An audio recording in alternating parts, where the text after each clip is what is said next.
Hindi ko pa nalinis yung chain nito ulit. Kailangan nalinisin ang chain. As per my assessment, kailangan nalinisin.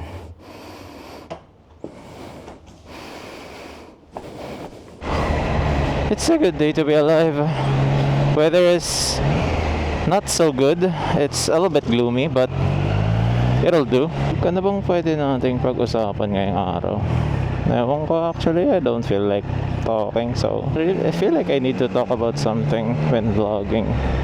Nalipad yung isip ko pag ganito. Hindi ko alam pwede natin pag-usapan. Pero there's a lot of things that happened since my last vlog that maybe siguro hindi ko lang alam. I mean, I'm not too comfortable speaking about it. Takbo! Takbo, bes! Bes! Takbo, bes! Wala tayong plaka! Ay, diesel oh! V8 na diesel!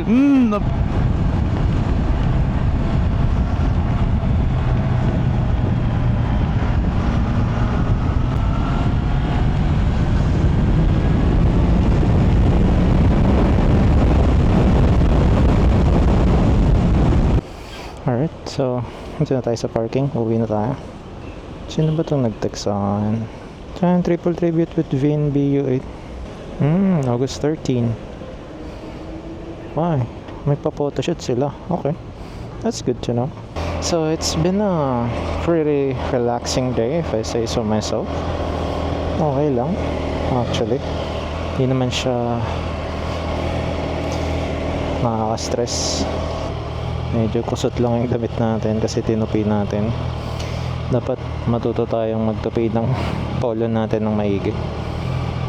Pero yeah, this is the drip if you can see. Hindi yata nakikita sa reflection. Pero okay lang. Rufino tayo dadaan. VA Rufino Street. Okay, maraming huli ngayon. Kanina guys, nung nasa expressway ako, nakakabahan ako kasi wala akong plate.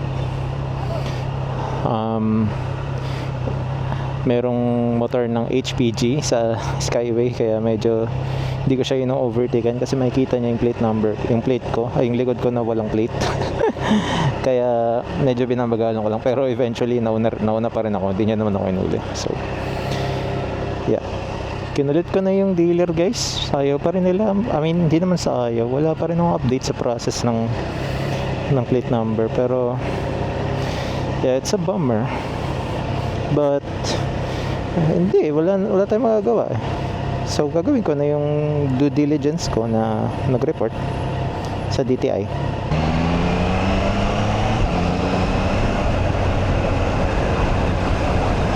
So VA Rufino, tapos dire-diretso or kakaliwa yata, I don't know, whatever, kung saan man tayo mapadpad, I do not care. It's Friday. Oh, I think kaliwa nga, tama. Yeah. Kaliwa pa Skyway. Ayun. Kakaliwa tayo dito. Tapos akyat sa Skyway. Kaya lang naman guys. So ito lang naman ang daily life ko. Daily commute. I mean, hindi naman daily. Actually, remote work ako. Kailangan lang mag-report sa office once a week. Kasi ang usapan is return to office ng 4 times a month. So that's gonna be once a week kung i-spread natin evenly. Ay nako, tagal lang segundos dito. No turn on red, buddy.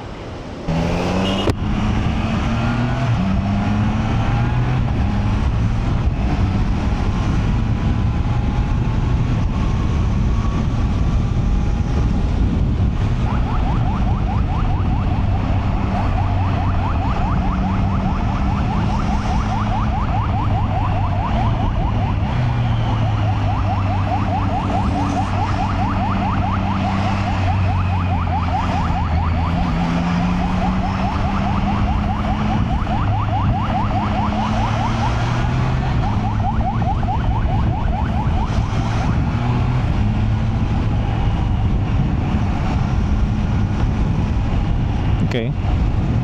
Ano ba to?